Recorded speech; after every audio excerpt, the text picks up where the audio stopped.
the most mysterious child abduction case in Latvian history, little Dace never came home. On July 20th, it will be 27 years since the loudest, and by the police's own admission, the most mystifying, child abduction case in the history of Latvia. It was a warm July evening when 10-year-old Dace Ramate vanished from a playground in the quiet town of Saldus.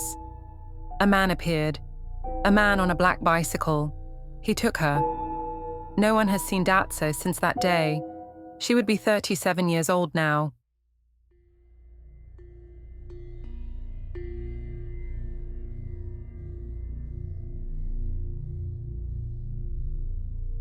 This was the first, and remains the most inexplicable case of child abduction in Latvia's modern history. Strangely, the man with the black bicycle was never seen before, and never seen again. He emerged from nowhere, disappeared into nowhere, and left behind a family shattered by grief, and hundreds of unanswered questions. Even now, he could be riding a tram in some Latvian city, standing in line at the grocery store, walking past us on the sidewalk, carrying a dark secret no one suspects. She was taken on a warm July evening. It was July 20th, 1998, a Monday. Nothing special marked the day in the sleepy little town of Saldus. Children played in yards, parents prepared dinner, someone walked the dog, someone else pulled weeds in the garden. At around 5:30 p.m., 10-year-old Dace played near the Siecere boarding school with two other children, 10-year-old Christianis and 5-year-old Lizit. A young man appeared, pushing a black bicycle. He smiled, spoke kindly. He sat down beside the children. He smoked. He watched them play. And then he said he needed to speak with Dace alone. He asked the other two children to move away. They said they'd wait for Dace by the swings. She had to be home by 7 p.m., but she never came. I remember the date clearly. The World Cup had just ended, recalls Arnis Gailis, former head of Saldus District Police Criminal Division.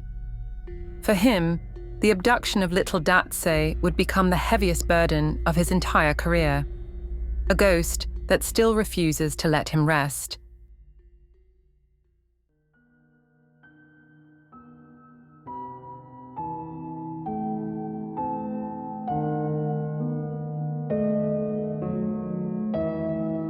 Gailis's tired eyes fix on a distant point beyond the horizon. He looks like the kind of police officer you'd see in a gritty TV drama.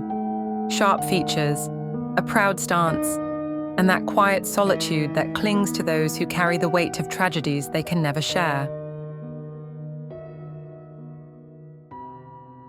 That day, everything favored the criminal, he says.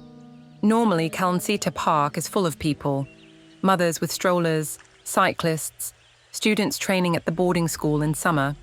But that evening, no one was there. Late that night, a call came in.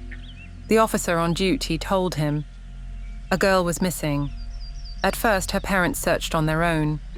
They thought she had simply wandered off. But hours passed, and the police were called in. Who was the man with the bicycle? At first, there was no reason to believe a crime had occurred. Children sometimes wander to a friend's house, a relative's place.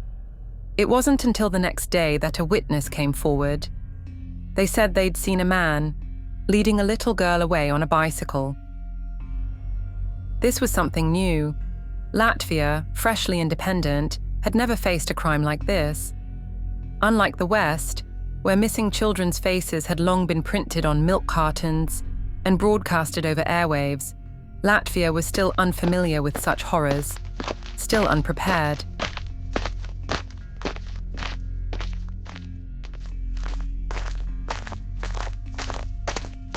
All night, Saldus police combed the area. By morning, the National Guard joined. A trained dog sniffed for clues.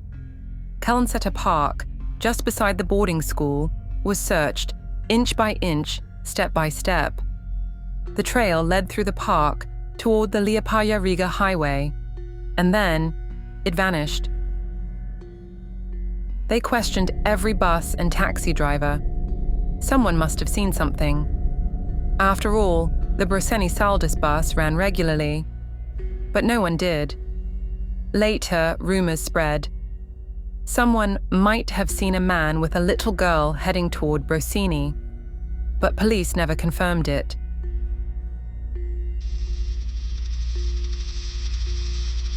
Was she pulled into a car and driven off, buried somewhere in the nearby woods? Theories swirled. Imagination filled the void that silence left behind. The only eyewitness who saw Dace with the man said it didn't seem like she was being taken against her will. There was nothing suspicious. What danger is there, after all, in a father taking his daughter for a summer ride?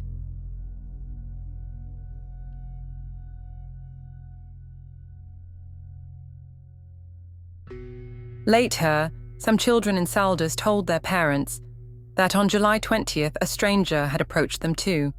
He offered to buy them ice cream, to pick flowers, to see a puppy. None of them followed him, except Dace. But these accounts were vague, possibly imagined, possibly true. The police were convinced the man was not a local, in a town where everyone knows everyone, and every dog and every cat, no one matched the stranger's description. The police made a sketch, drawn from the memory of 10-year-old Christianis, who was taken to Riga to meet with a forensic artist. The man was likely 20 to 30 years old. Height, 175 to 180 centimeters. Lips jutting forward. His right cheek marked with acne or scars. Dark, greyish, medium-length, slightly wavy hair. He spoke Latvian, wore grey, somewhat shabby clothes. He rode a black bicycle, possibly a Ukrainer too. Rear mudguard, white and bent. There were only a few hours of rest in that first week, Galis remembers. We searched into the night, and with the first rays of sun, we started again. In Saldus, a special rapid response team stayed on constant alert, ready to race out, to search, to question suspicious men.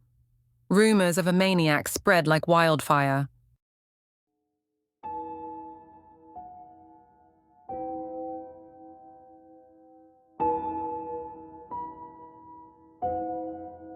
And so the case remains unsolved. A little girl vanished. A bicycle rolled away. And time marched on. But for some, especially those who still wait for Dace to return, that summer evening in 1998 never truly ended.